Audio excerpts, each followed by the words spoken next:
Welcome to Dan Loves to Chat. On today's episode, we have Christophe Bellanca, the chef of Essential by Christophe on the Upper West Side here in Manhattan. Christophe, I've worked with him before doing some various projects, and he is, I always say, I think he's the hardest working man I've ever been around. He just does not stop. He is in cutting fish, cutting vegetables first thing in the morning, and doesn't leave till most of it's eaten. Like, he's like a real plus he's in the gym, he's, meditating, he's fucking jacked. He's an incredible worker. And I was really curious to know, like, where he got this work ethic, how he outworks everyone, like how he stays healthy. I would say this about him: he's like one of my favorite of these old school French chefs because he is really obsessed with how to improve himself. Like, he's like kind of a sporty guy, but he's like, how can I make myself better? Like, I think that's so fascinating. I mean, you could see even in his food, like, it's not caught in a time. Like, he goes around, he eats, he's interested in what other people do. And I think that's really cool. And I obviously just want to work harder in life, so I like being around people that work extremely hard. You get that by now. I hope you like this episode. If you do, please rate and subscribe, and thank you for watching. You think you're the last, what were you saying, you're last of your generation to work hard? Not to work hard, but what'd you say? No. Sometimes I hear from people, it's very rare to still see the guys like continue to work 80, 90, 100 hours a week, and be in the kitchen and cooking every day with a team, So maybe this is why some people like to stay with me in the kitchen. Why do you think it is? You think you're just built different, or your head's different? What's different? I still have the same motivation than when I was 15, 16. And I don't know after what I run, but I run up after something, to continue to wake up early, to try to do better every day. But you don't know what you're running after? I don't know. Yeah, we try to do better hospitality, better service, better cooking, better also with the staff, So you were asking me when we were at the coffee shop, you were saying like that you don't think you're as you were saying, like, you've got a lot of fun guys on here. You don't think I'm a fun. I don't know why you invite me. Because you're first of all, I've met a lot of chefs. I think that you and I have like we had a fun connection. Yeah. Second of all, I think you bust your ass harder than anyone I've ever seen ever in my life. Thank you. Yeah. I mean, I don't know if it's good for you, but I think. Yeah, but this is me, I try to be me. That's it. I don't try to follow people.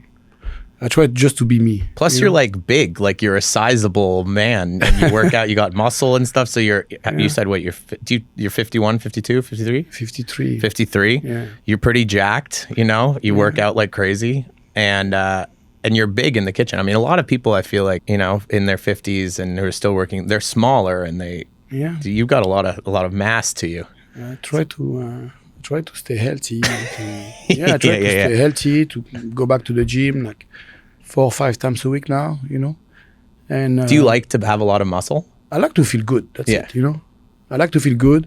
I like to have objective. Like I tell you, like in Sunday I'm going to do the half marathon. In November I'm going to do the marathon. I like this type of challenge on the top of my everyday walking. And wait, you said about the marathon, you'll break 4 hours if you choose to? Yeah, I mean, like I tell you, always like this in my life. Like, I decide to do, like 15 years ago, I did the marathon under 4 hours. This year, I decide to do the marathon under 4 hours. 15 years later, and I will do under 4 hours. That's it. I mean, this is the way, and that's it. Yeah. I mean, what if when I decide to do something, I do it. What if you collapse? I will never, because I'm gonna have a training. I'm gonna do everything I can to get my objective. Can you tell me about like where you were born and your growing up and stuff? I don't know any of this stuff about you. So I born in Annonay. Annonay is a little city in Ardèche between Lyon and Valence. It's a small city, 18,000 people, and I mean, I grow with a lot of good food, good ingredients around me. I cannot say my grandmother cook for me, because it's not true, The only thing I say all the time to the journalists is every Wednesday before my training, I did the rugby for a long time. Rugby, okay. Yeah, rugby, yeah. And is that big in France? Yeah, very big. Yeah. Okay. I think one of the best team in the world. French people. Okay. So every Wednesday, I get the lunch with my grandfather and my grandmother before my training. And my grandfather used to cook very well. Okay. On my mom's side. And my dad used to be the one cook in the house for us. And he was not good? He was very good. Okay. He's still very good. He's still cooking very well, yeah. So, and that's it. This is how I learned how to eat good ingredients. Were you good at rugby? Yeah, I was very good, I think. Yeah. I was very good. I mean, somehow I need to pick or I do rugby for my life, or I did. But you might have been able to go pro? Cooking. Probably, yes. Probably. But I don't, to go pro, we need to be also very good at school, It's not just to be just good at the rugby. Or you need to be very, very good at the rugby to be just pro. But I think it was better for me to pick the kitchen. So how did the kitchen even come up, though? I mean nothing, because I used to like to do some stuff for my parents, and I had the opportunity to go to the cooking school, but was no like a big passion from the beginning. I cannot say that. Mm-hmm. The passion come after. But did it at the time? Did you guys have money? No. Okay. So did it seem more of like a trade? Like, I'll do this trade? Or was it like, I'm going to be a big food star? No. On the beginning, no. And 1988 was no superstar, was no TV show about cooking. Like, if you want to be chef in 1986 or 1988, mm-hmm. This is because you don't do well at the school, Right. So for me, when I start cooking, it was not because I want to be famous or because I want to have money. It's because I like to cook. I like to cook for my parents, and that's it. And after, little by little, when you start the school, I want to be good, and maybe I want to be good because the first year on the pastry class, we need to do a génoise. Génoise is like a biscuit. Okay. Okay, it's a French classic thing. It's a sauce? No, it's a mix. Okay. It's a mix of eggs, sugar, flour, right, all these things, to make the foundation of the cake. Got it. And I fell. It was like just the beginning of the school, And the teacher, just to be fun, say, you born like this, or somebody walk on you. It was not very smart from him to say that to me on the front of everyone. At this time,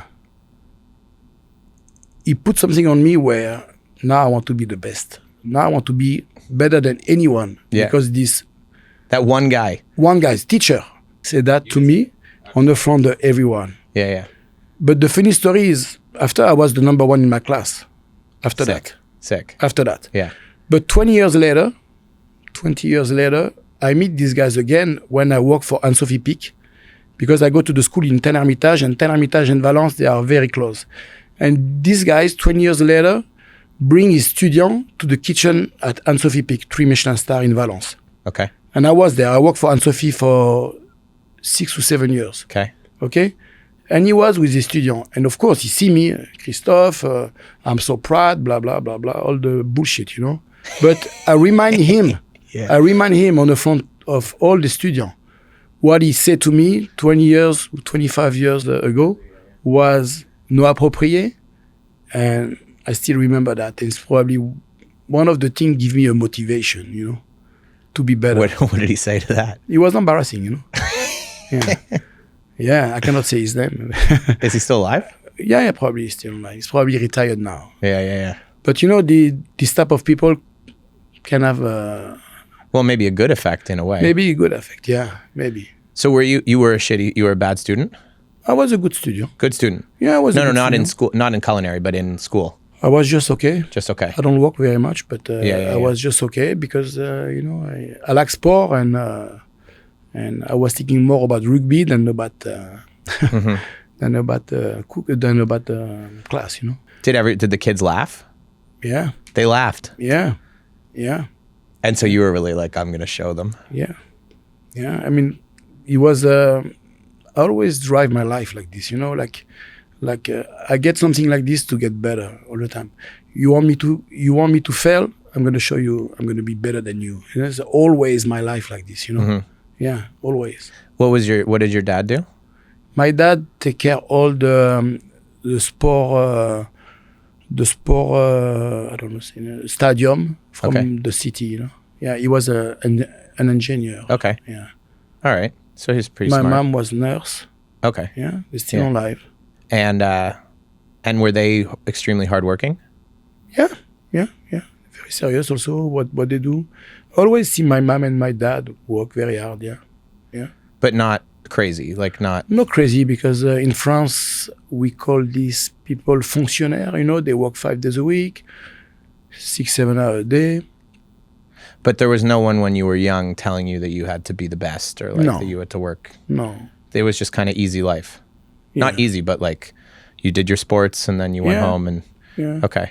And so it was really the culinary, and then you chose a job and it was culinary. And after, we chose the job. Because like you could have been an engineer, you could have been whatever, and you're like, I don't know if I can be an engineer, but I have no plan B, you know. I had the plan A is like, okay, I want to be a chef now.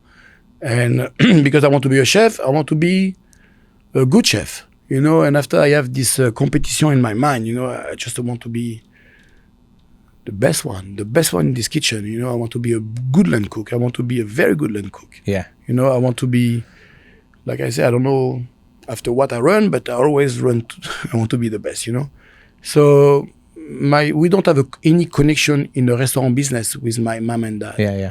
I get the job in a brasserie in Lyon, La Mer Vité, open 24 hours a day, 7 days a week. After school? After school, yeah. Okay. I was like 16 and a half, something like that. Wow. Yeah. And the only thing I want is to be in the kitchen with the chef with a big hat, you know. Yeah. So and there's no big hats there, or there were? Yeah, it was big hat. And wait, what is this? I don't know what those are. The 24-hour brasserie. Yeah. La Mer Vité doesn't exist anymore, but before was. What is it? Was one of the best brasserie in Lyon. Okay. Open 24 hours. Oh, fancy. Not fancy, but like luxury brasserie. Yeah, luxury brasserie. Okay. But the chef had a very good foundation. The chef, the sous chef. So the first job when you arrive there is you need to do the staff meal. Yeah. And the staff meal was very important. You know, everybody judge you. No, but the staff meal. I stayed over there for like 2.5 years. Okay. Why would they be open? Because like even in New York, there isn't a good 24-hour brasserie. Yeah, before was like this. Huh? In Paris or in Lyon. France? In Lyon. In Lyon. Was in Lyon. Why though? Who were the customers at nighttime? 3 a.m., 4 a.m. Yeah. A lot of famous people. Okay. Yeah, we see a lot of famous people go in the middle of the night. But it was busy enough in the middle of the night? Busy. All the time busy. Right. Yeah. But were there like, you know, drunk people? Sometimes, like yeah. Partiers or? Yeah, we have a security on the front of the door. It was very, very famous restaurant. La Mer Vité. You know, in Lyon, you have La Mer Brasier, Okay. La Mer Vité. At this time, all the mom like cooking. I never meet La Mer Vité because she died before I start, but was one of the best restaurants in Lyon, you know? Yeah. What do you mean all the mom cooking? Like La Mer Vité, La Mer Brasier. Oh, the mom. Yeah, it's a tradition, like a Mer Lyonnaise. We call this one Mer Lyonnaise. You know, in Lyon, we have a lot of women used to cook in the kitchen. Yeah. Yeah, so all the chefs like me, we just follow all these things. One of the most famous chefs in France, Bernard Paco, learned with La Mer Brasier. La Mer Brasier was the first woman 3 Michelin-star. She has 2 times 3 Michelin-star, La Mer Brasier. And that means the mom brasserie. Yeah. Wow. La Mer Brasier, yeah. Wow. Cool. Yeah. So this is why for me it was good to learn all the foundation, because I believe in a kitchen. Kitchen is like music. But did you start working overnight? What time did you start? I mean, this is the restaurant. They have 3 shifts. They have 7 a.m. to 4 p.m. They have 3 p.m. to 1 a.m. Yeah. And they have 8 p.m. to 6 a.m. Yeah. So 1 hour overlap. Yeah. Okay. Open. Yeah. All the time you have a chef in the kitchen. Was it hard to get the job there? At the time, yes. I mean, at the time, it's funny because 35 years ago, you cannot have access to 3 Michelin-star or 2 Michelin-star if you don't know someone. Now, they'll take anyone, yeah. Yeah, they take anyone now. So at this time, yes, it was very hard to find a good position. So I stayed over there for a couple of years, and after Okay, so you learned good foundation, but did you ever work the night shift? Yeah. Did it mess with your head? No. I worked couple of weeks to help people. Yeah. And there was a lot of women in the kitchen? No. No. At this time, no women.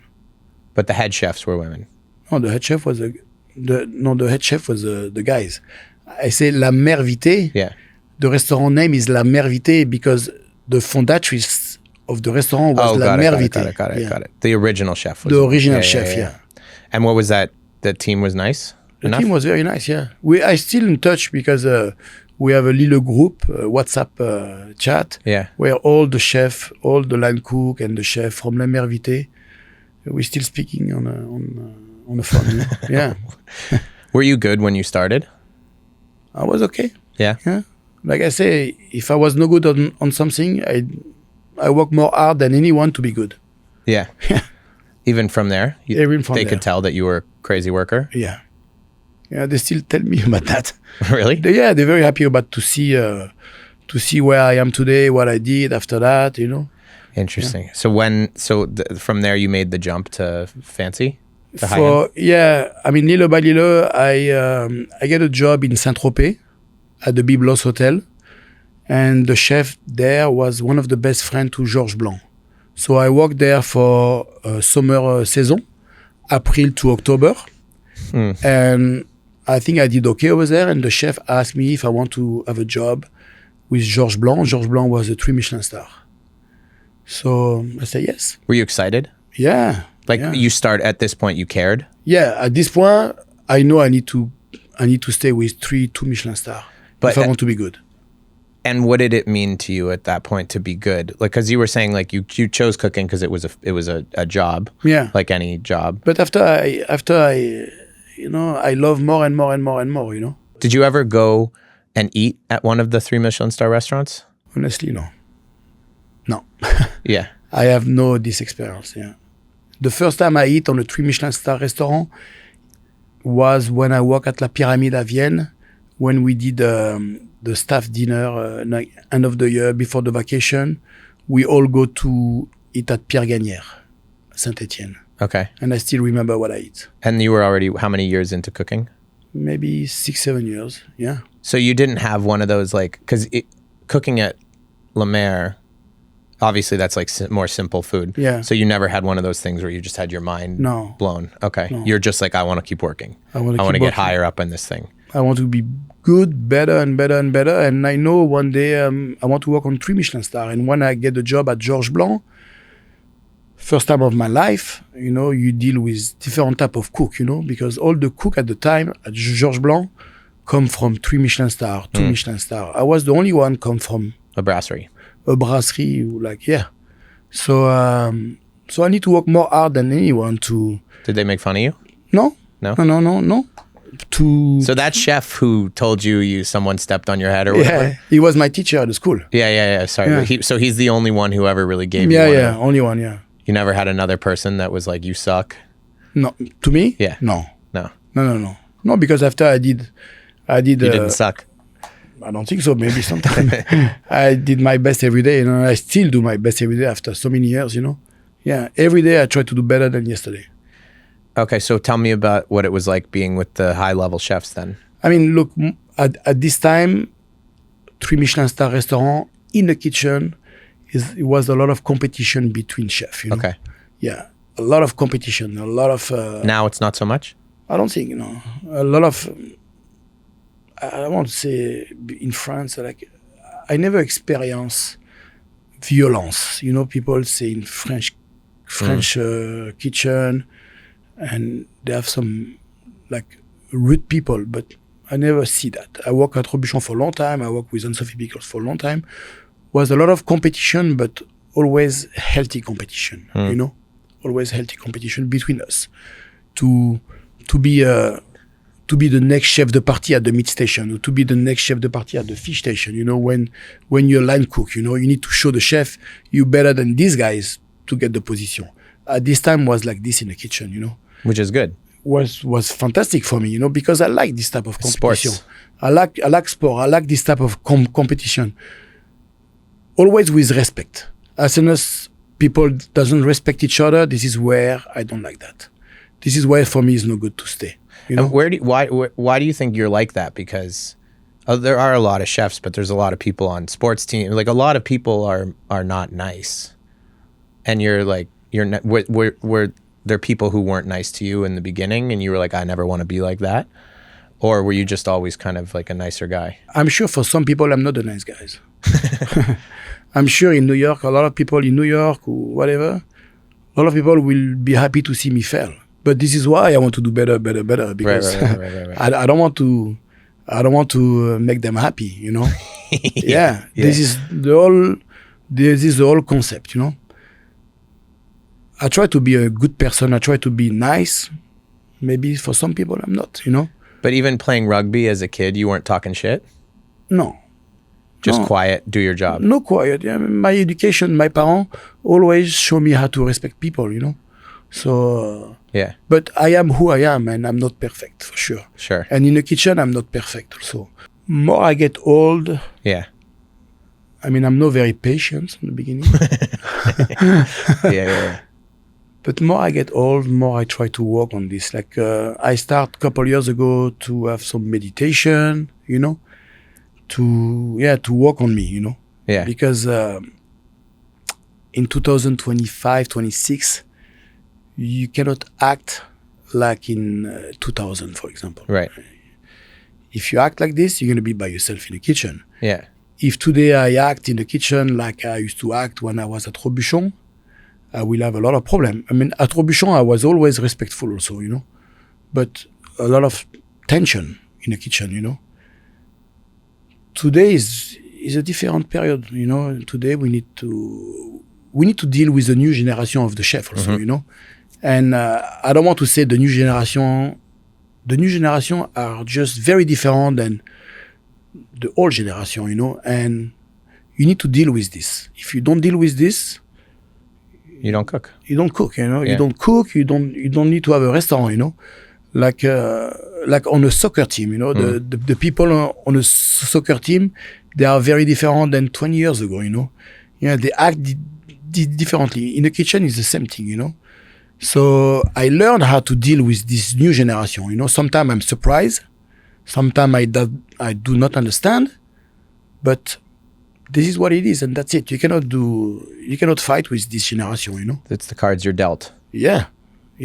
I mean, but they have a different quality than us, you know. Like the guys now, I have one of my guys in the kitchen. He's 21 years old. He's very good. When I was his age, I was no good like him, you know. But why is better than the guys in my generation? Because he's more open mind, you know. Now you have internet. Before when I was 21, Right. internet doesn't exist. You don't know what's going on the world, you know. So now I think the new generation, they are way more open, you know. So this is good, you know. And I bring a lot of people in my kitchen from France or from Turkey, from Italy, from everywhere, because they all bring me something new, you know. And I think it's a part of the chef job also to be open, you know. But with the 21-year-old, you have to treat him differently than you would have. They don't work on the same way. They're way more confident than what I am. Like me, I still doubt every day, you know. This young generation, they don't doubt, you know. They don't doubt. I mean, they're just different, you know. But you have a good part and bad part, you know. But I deal with this. Yeah. I deal with this. I cannot fight with this. I cannot say every day before was better than today, because it's not true. It's just different. Today is just different than before. Yeah. You know, and I need to deal with this because they bring me something new. You know, and they learn from me, but I learn from them also. Right. And not just French people. I learn from everyone. You know, like one of the young American guys showed me a dish a couple of weeks ago, and we put on the menu. You know, like the uni dish. You know. Yeah. And it was it's a fantastic dish, you know. So he make me test. We adjust a couple of times, and we put on the menu. And I'm okay with this, you know. I don't have ego for that, you know. How old were you when you started meditating? A couple of years ago? A couple of years ago, yeah. A couple of years ago, someone introduced me to all this to all these things, meditation, and I believe more and more and more and more on this thing, you know. Yeah. I believe on the universe. I believe on. I don't force nothing. Like, look, I never forced to open my restaurant. I never forced to open my restaurant. Someone introduced me my partner, and we have a good connection, and boom, we opened the restaurant. Yeah. You know, like to be a chef of Louis Vuitton. I don't send my resume. I do nothing. Like someone give me a call one day and ask me if I will be interesting, and boom, you know. So yeah, I let the life drive me. You know, You're trusting the universe? I trust that. Amazing. I trust that. Was there one moment that pushed you to do it, or like did you kind of hit a rock bottom, or like? I think I hit the rock. Yeah. Yeah. A couple of years ago, it was too much. Between I opened my restaurant, was a lot of people wait for me to, you know, so I mean, yeah, sometimes the life is difficult, you know, Yeah. and the sport helped me also. And end of my sport session, I always do sauna. And when I do sauna, I try to stay focused in the sauna for 15 minutes. And it's type of meditation also. Of course, you know? yeah. It's type of meditation. Running is type of meditation. To have a time for myself every day, every night before to go to sleep is type of meditation. To drive, sometimes when I drive home by myself in my car with no phone, nothing, is type of meditation. Right. Yeah. So I think I need that more and more and more to stay who I am. Yeah. Okay, so let's get back. So you were enjoying at Georges Blanc? Georges Blanc, yeah, was 19. Enjoying competition. So did you become chef there? No, I was start with you know, in France with Line Cook number 3, after Line Cook number 2, after Line Cook number 1, and after half chef de partie. So I come up until half chef de partie, and after I was like for 1.5 years over there, and I decide to move on. And after that I work for Régis Marcon, 3 Michelin-star, in the middle of nowhere, close to where my parents live. Really? Yeah. Did they ever come eat? Never. Why? I don't know. My parents come to eat for the first time after 35 years at Essentiel, like 2 years ago. Really? Yeah. Yeah. I mean, They just didn't feel like it, or what? I don't know. Were they creatures of habit? I don't know, man. It's like maybe this is why also I run to try to show I'm good. You know? After that, I work for Régis Marcon. Yeah. Did you wait? But you asked them to come, yeah? I don't want to speak about that. No. Okay. After that, Anne-Sophie Pic was 9 years. You worked your way up in France. Yeah, but I work for someone. Was very interesting, and for me changed the way I see cooking. Anne-Sophie Pic. Yeah. Anne-Sophie Pic, I worked for her for like 7-8 years, and for me was a new way to see how to cook. Why? Anne-Sophie Pic was an autodidact. Do you know what is an autodidact? Taught herself? Yes. Her dad was one of the best chefs in France. Her brother also. But Anne, when she show up in the kitchen, when she start to cook, Yeah. she has something than me, extreme sensibility. Okay. And she see cooking in a different way than a normal chef. So she has no barrier, you know, she has no barrier. She's open mind, open technique, open everything. And what I learned with her was unbelievable. Every day we try a new dish. So she never went to school? She never went to school, but she has a fantastic education Yeah. from her mom and dad. She born in a restaurant, you know. So when you say she's autodidact, what do you mean? Mean what she do is her, you know. She created her own style? She created her own style with a sensibility, with a curiosity. Yeah. She's still very curious. She still have a notebook where she take a note every single day. And that's where you learned Was that helpful for you not having an ego? Of course. Okay. Yes. Because when you went there, you had already some kind of ego, or no? Yes. I always work with a chef with a big background, with a like very big foundation. You said this is how you do it. And this is the way you learn how to roast the chicken, for example, is the way you learn, and that you need to do this way and no on a different way. And Sophie, she has no barrier, you know?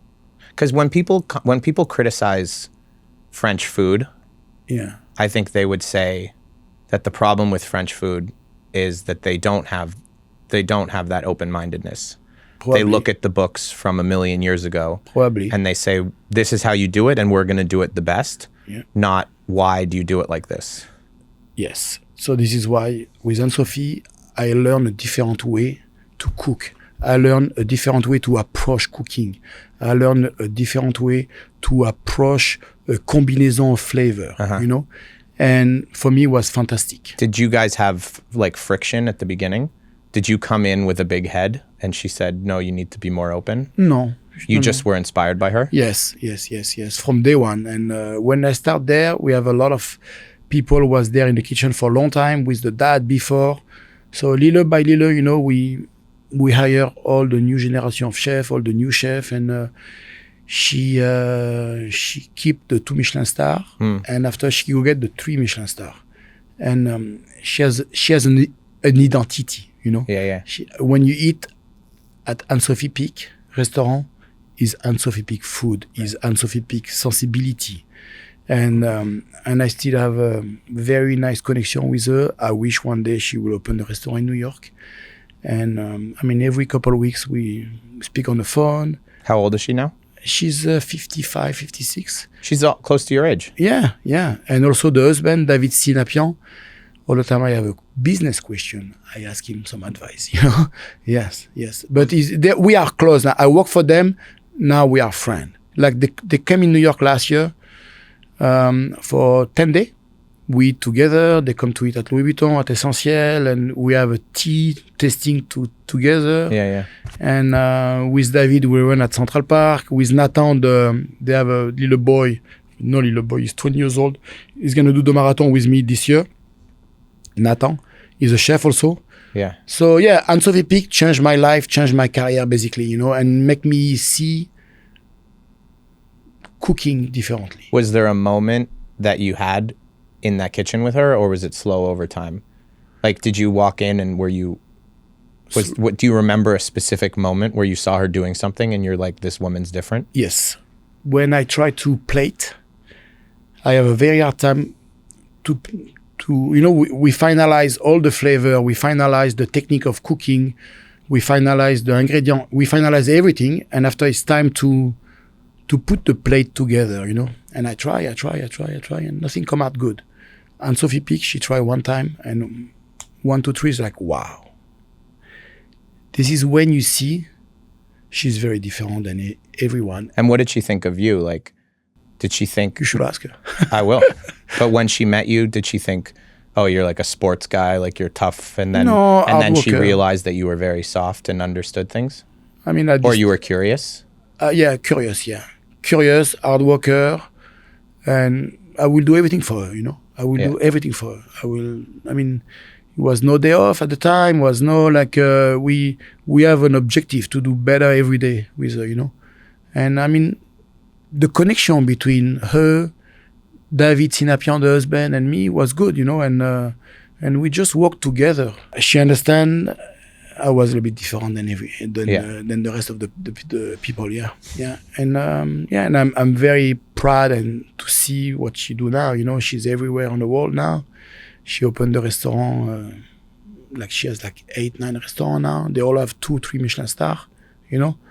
But I think today in France, she's one of the only restauratrices have a corporate structure. You know, she has a special kitchen where they make all the testing for all the restaurants they have in the world. They have a beautiful structure, you know. Yeah. For French people, I always say they have American structure. Yeah. For French people, you know. And so at what point did you move to America? Was 2004. I move. Also was after many years with Anne-Sophie Pic, I want to try to do my own food, my own dish, my own sensibility. So I had an opportunity to be a chef at l'Orangerie in Los Angeles. And on the beginning, I sent my resume like this. One night I sent my resume and I get the position. So the guys invite me to LA. So I was there for 1 week and the restaurant like this doesn't exist anymore. The guys, he welcome you. He give you, like we say, carte blanche. Like, okay, Christophe, you're going to do your own food now, Say, wow. And the customer l'Orangerie was one of the best restaurants probably in America at the time. Relais Chateau. We did like 40, 50 people every night. Big kitchen, big team in the kitchen where I can express myself like with no barrier, So he give me the freedom to express myself. So this is when you realize the first menu you do, basically you do what you know. So you do what I did what I know from Anne-Sophie Pic, The first menu, the third menu, and after you need to do your own. It's difficult to do your own to find your own style, It took me a couple of years to find my own style, basically, Because you were just copy paste what I know. And most of the chefs, when they take the first chef position, they just do what they know. And usually when they're young, they try too hard, They try to prove everything on one plate, Mm-hmm. And this is why the food is so complicated. My food 25 years ago was way more complicated than today. Yeah. When people don't know anything about food and they watch Top Chef and stuff, and I talk to them about they'll say, how is it that these guys can make up these incredible dishes? And I always say they're not making it up. What they do is they're taking sauces, they're taking different pieces from different dishes that they've made before and just putting them together. Yeah, exactly. It's just copy paste, but Copy-paste. you have to be very good and you have to be very technical to do that. Yeah, but it's not their own food. Yeah, the technique is easy. We learn the technique part is easy. For me now, it's easy, the technical part. My objective today is I don't want the consumer to see the technique. Yeah. More you hide the technique, more is interesting today, So then you ended up in New York after? After, I was lucky to Le Cirque at the time. Le Cirque was one of the most famous restaurants with Cirio Marcioni. Yeah. People don't know this. Le Cirque, when you took it over, that was a huge deal, yeah. Huge deal. Like maybe 25 chefs were on the position at the time. And this was maybe the biggest French restaurant in America? Probably, yeah. Yeah. And Cirio was there every day. Daniel was the chef way before me. A lot of people say there was the chef at Le Cirque, but not too many chefs was actually the chef at Le Cirque, Daniel was one of the chefs at Le Cirque. Okay. Maybe, and Sylvain Portet was the chef also. But yes, so Thomas Keller, I met Thomas Keller when I was at Anne-Sophie Pic in France. Yeah. And Thomas Keller basically helped me to get the position at Le Cirque. Convinced Cirio Marcioni I was the right guys at the time to get the position. At the time, Le Cirque get killed by the New York Times. Different story, but so Le Cirque hired me. And 1 year later, Franck Bruni gave us three New York Times star. Mm-hmm. Yes, at the time. And we have the HBO documentary come out also on the same time. And it was a beautiful moment, and to work with Cirio. Also, I learned a lot with Cirio. I learned if I want to stay in America, I need to be flexible, This is what I learned from Cirio. What does that mean? What means if somebody requests chicken well done, or you do it, and the customer will be happy and come back to your restaurant. Or if you are a typical French chef and you have a big ego, you don't want to do it, the customer goes somewhere else. Because in New York, they have a lot of choice now. Mm-hmm.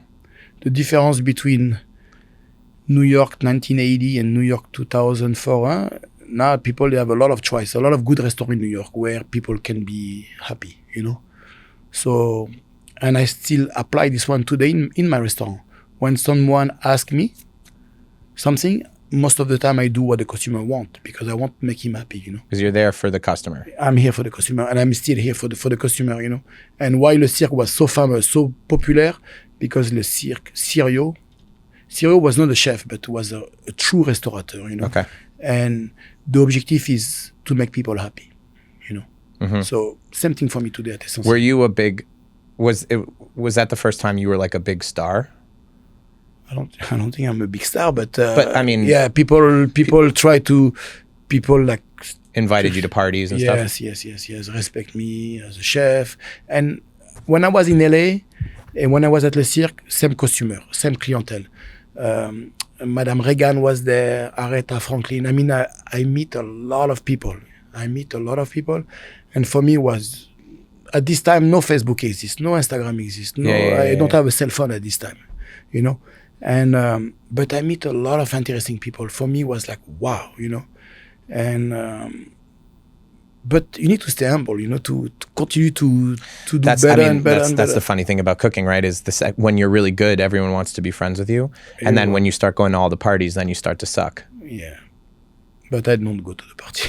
No. I don't go to the party. You know, I never. I mean, like today, if I want, every night I can be out and I can go here and here and here. But my place is not to go to the party. My place is to be in my restaurant and to take care of my customer. This is where I feel good. Yeah. I don't feel good to go. Did you get caught up in it ever? Were you ever going to the parties and drinking and hanging? No. Never. Did you get invited to like the Playboy Mansion ever?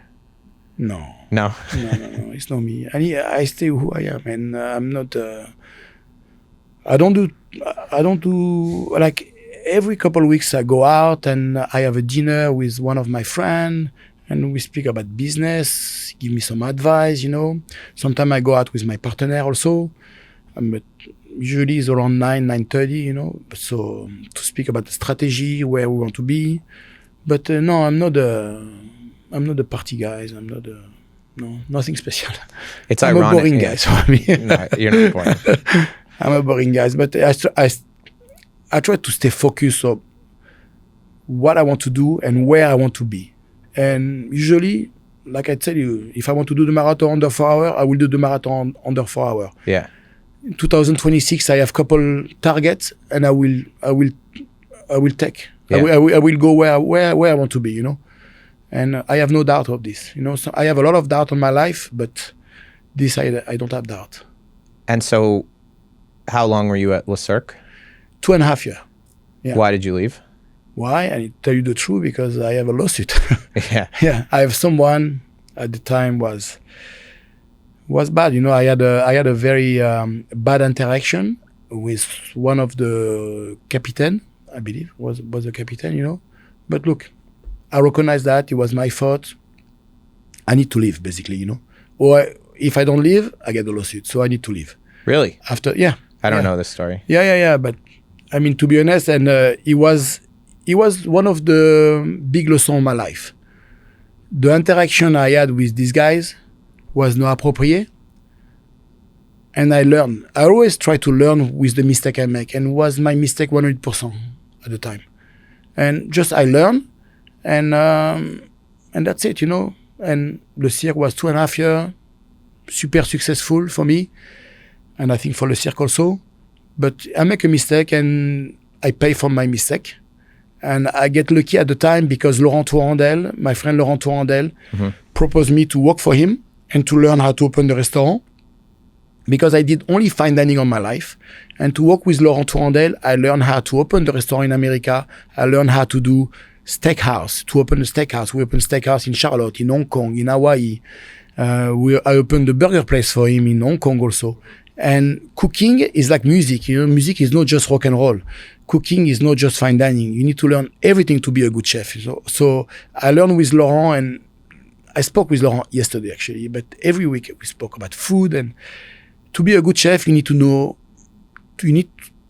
how to do everything. I can do a banquet for 200 people. I can do 35 people. I can do 80 people. It's like a mix of everything to be a good chef. You know, the way I respect the chef is not because you work only on 3 Michelin-star, I will respect you. I will respect you because you know how to do everything. To do a good burger is difficult, and to do a beautiful turbo dish, basically, you know. So I learned this one with Laurent Tourandel, and after that, Joël Robuchon asked me to be a chef for him in the Four Seasons in New York, where for me, it was like fantastic. I met Joël Robuchon in 1980 something in France, and to work for him in New York was fantastic for me at the time. Yeah. Yeah. And for me, it's like, well, work for the best chef, and we're best team, front of the house, back of the house. Everything was unbelievable. Yeah. So that was another one of your big lessons. The what? Just messing up or whatever. Yeah. I mean, everybody make a mistake. I make a mistake. It was like temper stuff? You don't have to answer. Temper stuff. Temper stuff? Temper stuff, yeah. Temper, because why? Because I was tired, because, yeah. So You lost it. I lost my mind. Yeah. Yeah. Yeah. So I learned my lesson and I try to do better. I always try to do better. When I make a mistake, I try to be better. In my private life or in my professional life. You know, I try to learn, I try to analyze why this, and yeah. And so finally you open so people don't understand, like, I think for the French guys also, when you finally put your name on a restaurant. Yeah. Like your restaurant you opened, what, 4 years ago now? 3.5 years ago. So why I put Essentiel? Because I take a coffee maybe 10 years, 15 years ago with Alain Ducasse at the Benoît. Yeah. He has a restaurant Benoît. So I take a coffee with him and we spoke about a lot of things, cooking. And he mentioned a couple of times, this is essential. More you get old, more you remove what is not necessary on the plate, basically, you know. Go to the essential.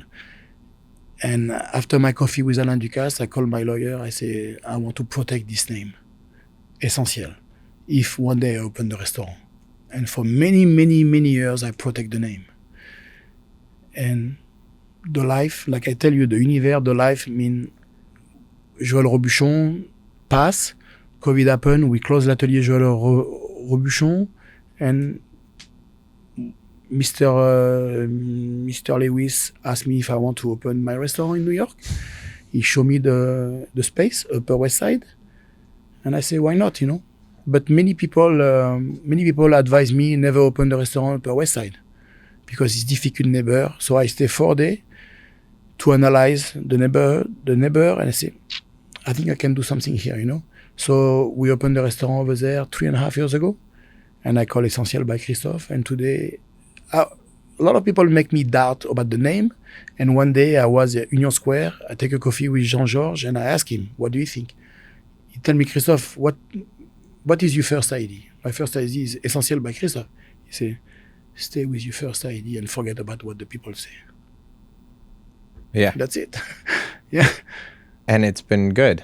I think it's very well, very good. Yeah, very good. We're very lucky. On the beginning, I open and just for the neighbor, I want to have a very, like, no pretentious restaurant because I don't want people to say, oh, the guys from Robuchon open his restaurant, tasting menu and expensive. And so we open like a very, like a low profile, very low profile. At the bar, I did the dish for $8, for $5. On the dining room was like appetizer for $18.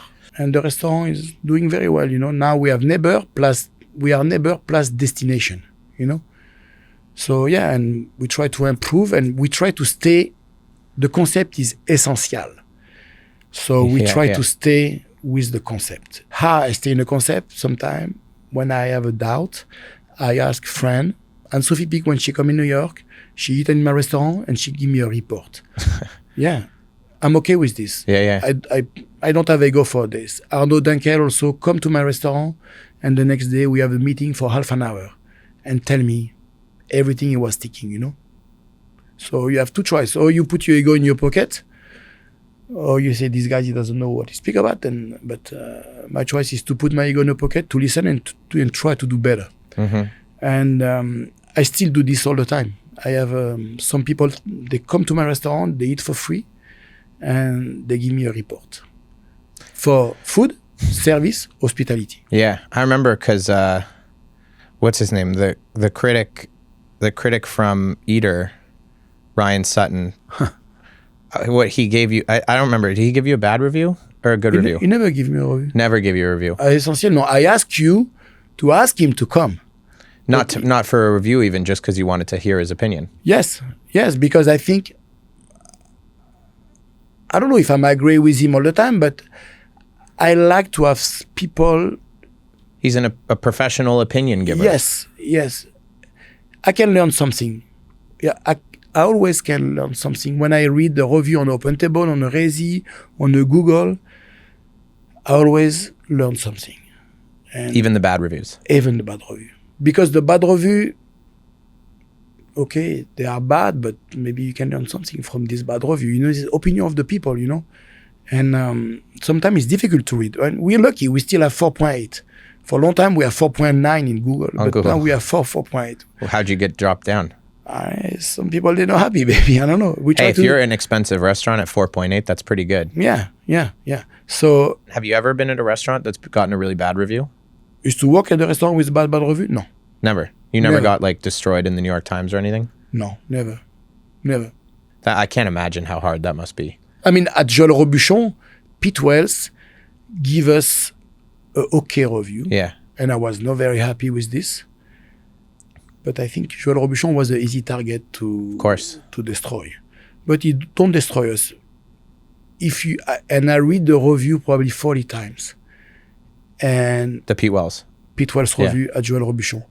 And was what Pete Wells say was the truth, basically. If you want to be honest.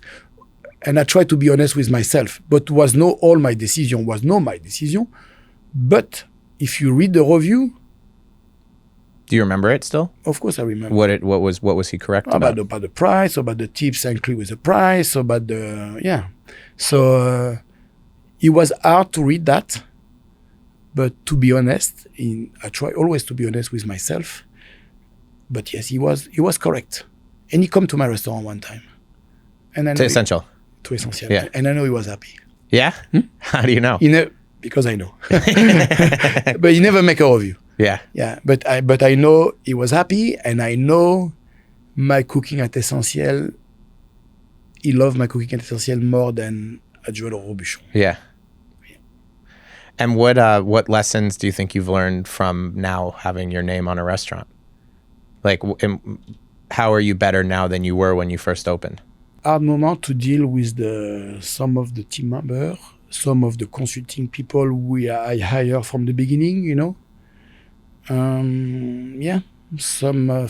But it's part of the life. It's part of the adventure when you open the restaurant. When you open the restaurant, 1 plus 1 is not always 2, you know. So to deal with people is not easy, you know. To take me a couple years to find good people, understand me. For everything, all the management. Today, I know the management understand my philosophy, what I want. We all work together today. And it took me almost 2.5 years to do this.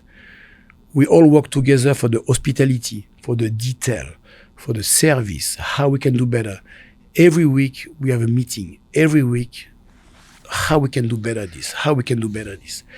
And I'm very lucky because my partner, they understand me, you know. I have one partner plus the husband to the Lewis daughter who understand me. And they're very supportive, you know. They behind me. They encourage me to do better and better and better and better, you know. And I believe it's very rare to have this type of partner, you know.